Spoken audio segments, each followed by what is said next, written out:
It's happening right now. Donald Trump is losing control, and it's shaking the very core of one of the world's most powerful alliances.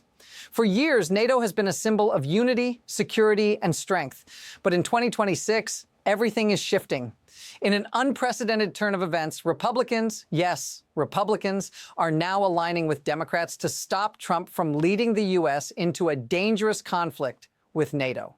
This isn't just about policy disagreements. This is about the future of America's global power. And what's at stake is more than a political fight. It's a threat to the international credibility of the United States.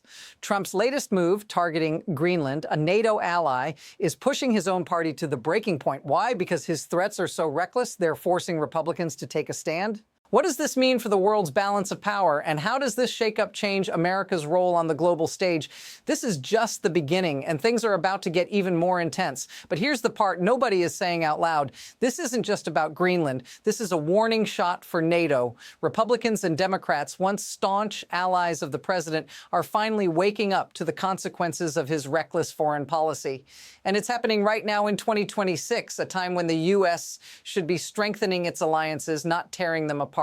What led us here? How did we go from Trump being the darling of conservative politics to a president on the verge of starting a war with NATO? The situation with Greenland, yes, the small, icy island that most people don't think about, is a symptom of something much larger. A dangerous shift that threatens the entire international order. And what's more alarming? It's happening in plain sight, without the pushback you'd expect from within his own party. If you're asking yourself why this matters, here's the real question. What happens if the U.S. loses NATO, and what does this mean for you? Now let's get to the hard truth. Trump's actions have gone too far, and the evidence is undeniable. A bipartisan bill introduced by Republican Don Bacon and supported by Democrats is on the table right now. It's called the Stop the Funding of the NATO Invasion Act. And yes, this is real. A bill that directly targets Trump's plan to militarize Greenland. If this passes, it will make it illegal to use federal money for any military action there, effectively blocking Trump's every move. But notice what's missing here. Republicans are backing this bill, people who once supported Trump's every move. They're not just standing back and watching, they're taking action. This isn't a symbolic protest either. This is about stopping a war before it starts. It's about saving a global alliance that's kept the world safe for decades. And here's why that detail changes everything. If this bill passes, it's not just Trump's policies on the line, it's the entire idea of what the U.S. stands for. The foundation of America's power has always been its alliances. If Trump breaks that, it will send shockwaves through the entire world. The question is, will this bill be enough to stop him? But what happens when things go from bad to worse? Trump isn't just threatening one ally. This is escalating fast. Imagine a world where the U.S. is no longer in sync with NATO, where the president disregards long-established international norms, and where threats become the new diplomacy. This isn't just about Greenland. This is about setting a precedent for how America interacts with the rest of the world. And this isn't the first time a leader has pushed NATO to its breaking point. Historically, we've seen leaders challenge global alliances, but none have done so with the same reckless abandon as Trump in 2026. If you think back to past confrontations, they were always followed by swift retaliation or a diplomatic response. This time, no one knows what will happen next. That's the problem. But here's the unsettling part. What was once a rare and extreme move is now becoming normalized. This is what happens when you push the boundaries of what's acceptable. Slowly, you erode the trust of your allies until one day they stop trusting you altogether. Now let's turn the heat up. The bill I just mentioned doesn't just stop at blocking funds. It has a deeper, more chilling impact. It declares that any military officer's diet who follows orders to invade Greenland would be committing an unlawful act. That's right. Any officer who takes part in this would face legal consequences. This move is sending a clear message. Trump's orders will not be followed blindly. Think about that. A U.S. military officer, someone sworn to protect the country, could be forced to choose between following the president's orders or breaking the law. That's the kind of moment that defines nations. And this isn't coming from the usual political chatter. It's backed by a legal framework that could bring this entire plan to a halt before it even gets off the ground. Here's where it gets even more interesting. The Pentagon is already on edge as they investigate Senator Mark Kelly for encouraging military personnel to reject unlawful orders. This bill further emphasizes that a military invasion of Greenland is not just misguided, it's illegal. And that could be enough to stop Trump's plans in their tracks. And just when you thought it couldn't get crazier, it does. The situation isn't slowing down. It's escalating. First, there's the Greenland issue, and then the military officers potentially defying Trump's orders. Now, add this to the mix.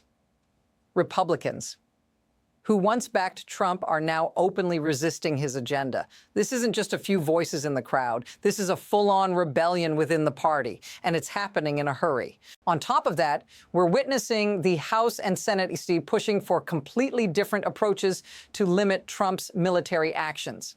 The House is targeting funding, while the Senate wants to make sure that no action can be taken in Venezuela without specific congressional approval. The sheer disarray in Washington is staggering. No one on our side seems to know how to handle this crisis. What happens if this continues? We're heading into uncharted territory. The very fabric of American foreign policy is being ripped apart, and no one knows who's going to step in and fix it. The chaos is growing, and it's becoming clear Trump's grip on control is slipping fast. Now, let's step back for a moment. What does all of this mean for you, the everyday person? This isn't just a political game played by the elites. It's about the real consequences of these decisions.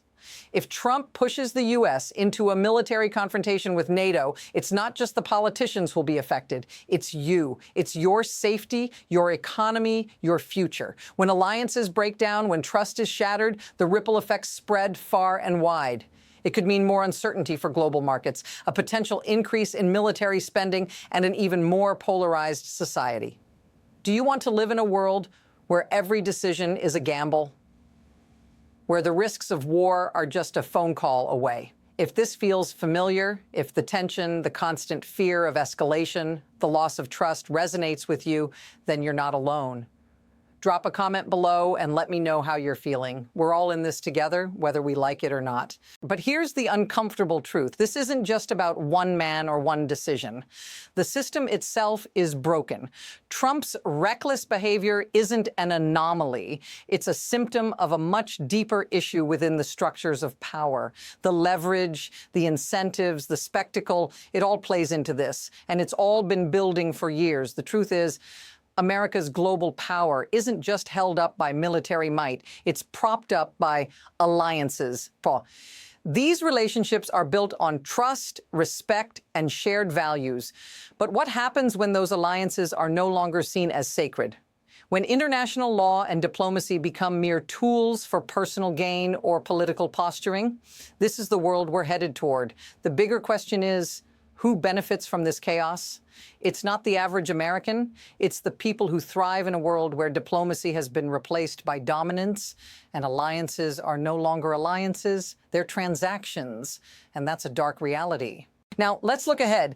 There are two possible paths from here, and neither is easy. On one hand, this bill, if it passes, could act as a powerful check on Trump's military ambitions, stopping him from further damaging NATO and sending a message to the world that the U.S. is still a country of laws.